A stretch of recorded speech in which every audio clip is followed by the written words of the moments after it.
talking sports and life. Got a special guest with me today, a DC mayor candidate, Mr. Rodney Red Grant. Thanks, sir. Definitely welcome to the show, man. Thanks, Travis. Appreciate you, man. So, I see you out here in the streets, man. You know, really committed. Running for mayor. You know, what inspired you to run for mayor? It's a tough task. So, what inspired you to do it? I think what inspires me are the people that I see every day that are going through so much. My community is super important to me. DC has made me, bred me, Right.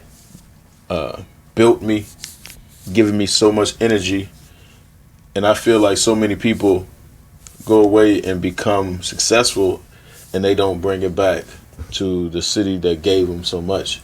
So the people themselves inspire me, and I'm going to continue to inspire them, Right. because I think that we have another gear within us, and I think a lot of times people don't inspire people once they have been inspired. Right. Absolutely. And, obviously being a DC resident, so you know all the ins and outs. You through the transitional time throughout the years. Yep. So what's been that transition like for you, being entertaining and being a comedian, now trying to run for mayor? What's that transition been like for you? Well, I don't try to do nothing. I'm running for mayor, but the transition itself has been awesome. Right. It's really, they make it seem like it's a difficult transition. Like, how could he be an entertainer, a philanthropist, a humanitarian, and then say he's going to run for office? How dare he? But I say to those critics, and I say to those people, that you can't put anyone in a box that is capable of being super successful at everything they've done in life. Right. If I was a person who has not been successful in the things I've been successful in, then I would say, yeah, maybe. But anything and any project that, from the time I was small, from the time my mother put me in choirs, I sung for 3 presidents, at the lighting of Christmas trees. I've gone on to have a super successful career in sports. Outstanding athlete at Dunbar High School. Went on to play football with the great Shannon Sharp at Savannah State University. Wow. Come back home to DC to work for the recreation department. Coach kids. They still call me Coach Grant to this day. Right. And at 19 years old, was able to work my way onto television, HBO, in a grinding time when it wasn't no social media, when it wasn't just handed to you. Right. And to go on to produce shows for the BET Network, for MTV, to Comedy Central, and start my own film company and employ thousands of people, work with millions of dollars in budgets. How dare you ask me,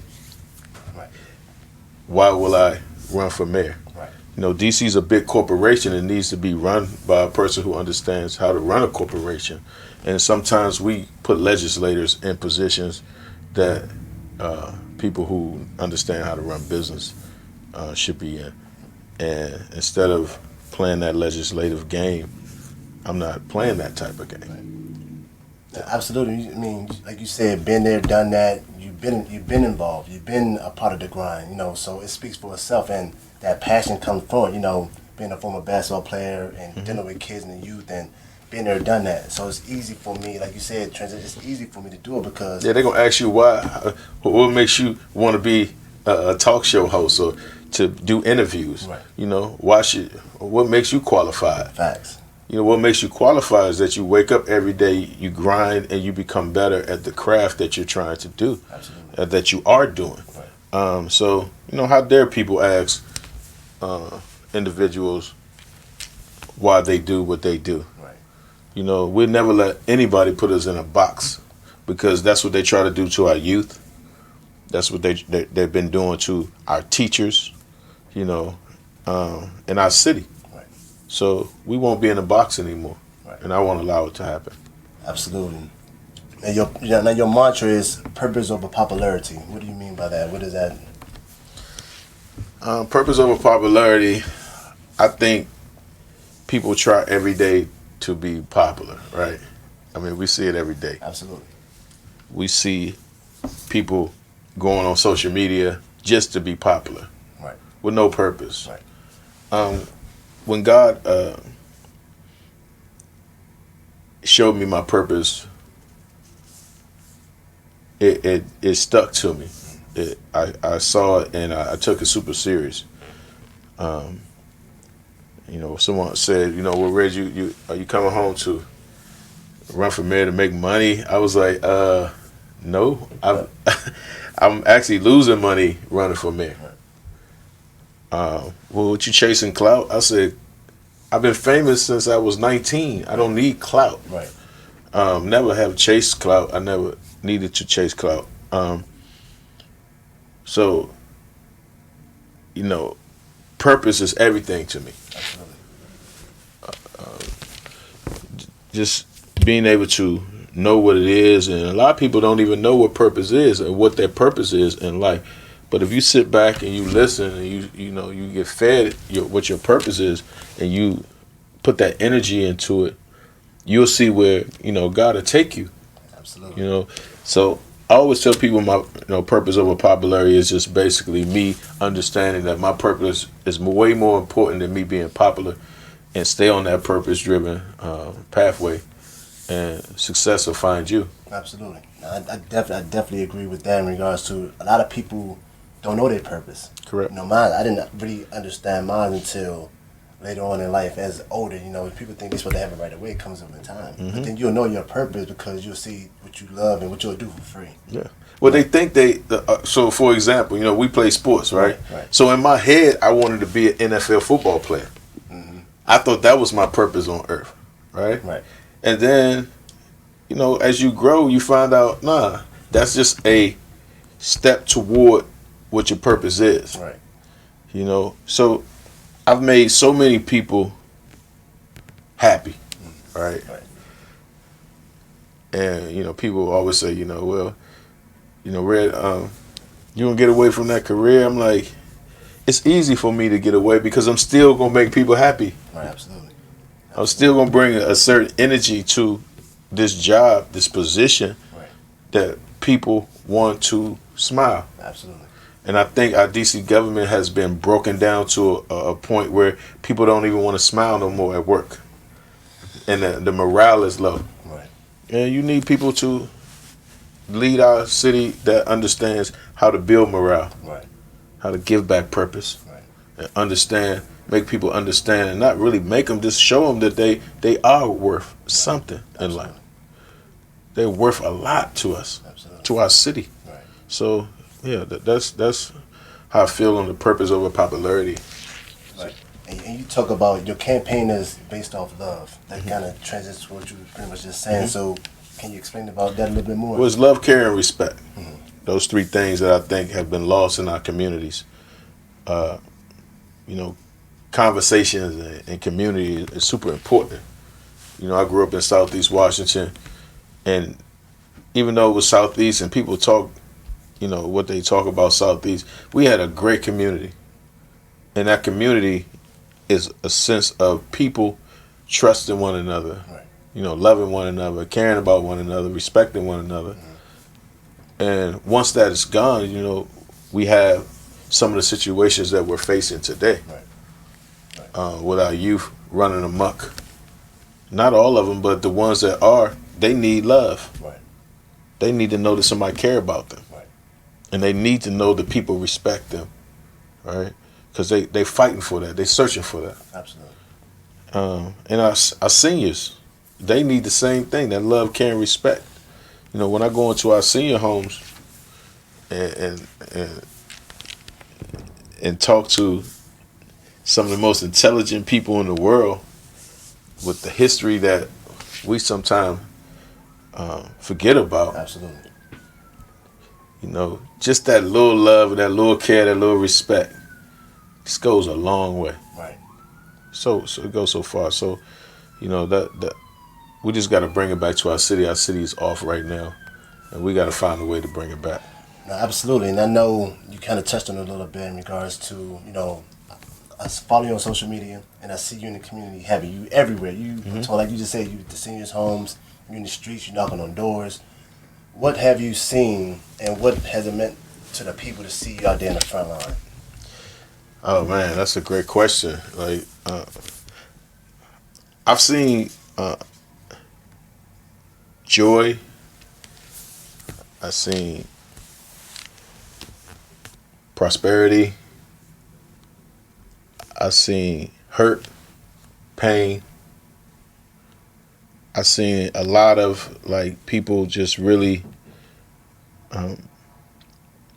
hurting. Like it's something like, you know, just you know, because when you listen to people, that's why I think government doesn't really listen to the people, because the people itself, they always let you know what they're going through. Absolutely. So, you know, they get excited when, you know, they see me, and that's a blessing. So I'm humbled, you know, for people to get excited about, you know, change. Absolutely. And when God put me in this position, I didn't know that He would show me so much. Right. But He showed me so much in a short amount of time, a rapid amount of time, where people want to be heard. Right. And most of the time, they just say people haven't been listening Absolutely. and allocating. You know, so I mean, certain people. We, you know, we live in a city where the budget is $18.5 billion, almost $20 billion budget. But yet, the funds that are allocated in certain areas are not allocated quick enough, with a sense of urgency, and we got to do better. Absolutely. So, what do you see? Because obviously, you know, DC, there's different pockets of DC in a sense. Yes. So, what do you think in regards to what are some of the biggest things you see, that the hurdles that you see in regards to diverse communities? Because, like you said, you go to this part, it looks this way. You go to that part, and it's constantly changing. DC is constantly changing. So, what are some of the biggest hurdles you see that besides that part? You know. Well, DC is definitely a diverse city. Right. It's also a city that's separate sometimes. A lot of separate parts. And some people who live in certain areas will never even see those certain areas, and vice versa. We have to find a real sense of diversity in our city, where starting young, our youth, they're able to, you know, mix cultures early in life. Right. You know, it shouldn't take that long to. In the city that we live in, there's so much going on. There's so much activity for a kid never to leave his block, or never to come from uptown to go across the river.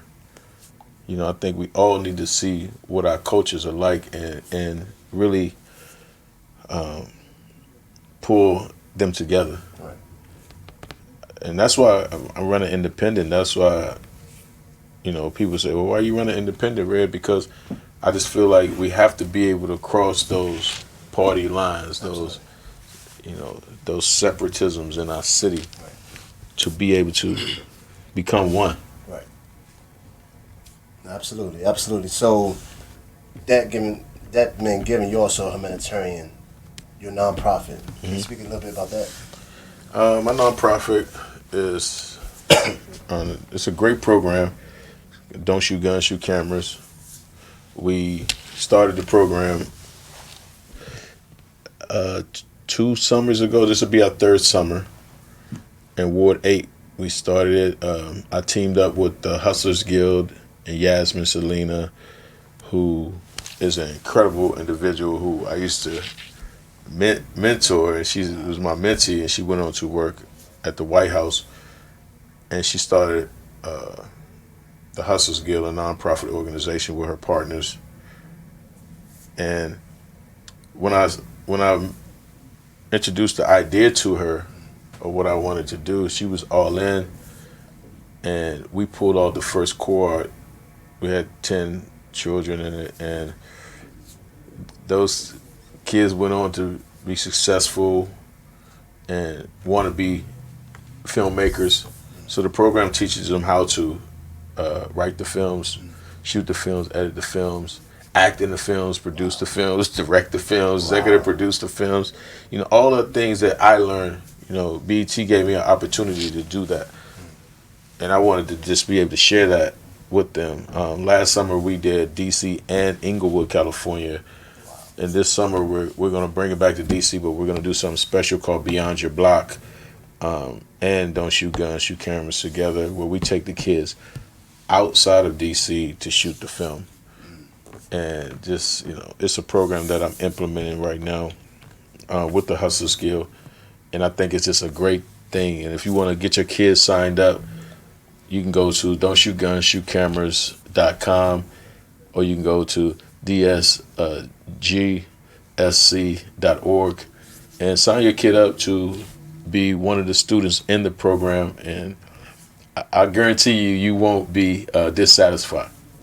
Right, absolutely. And I think that's a great thing to have, especially in DC, because you see so much going on. And like you said, in regards to giving kids other options. But I know or I see that a lot of options are not given to these kids in the city, kids period, within their communities.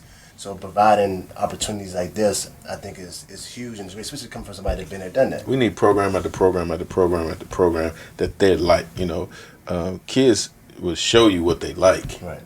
You know, and we need, you know, programs that also give them stipends, give them money that, you know, that they can earn.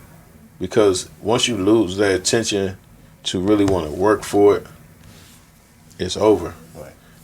And this program is funded privately, so, you know, we always tell people to donate to the program, Don't Shoot Guns, ShootCameras.com, and help our youth become successful and continue to be successful.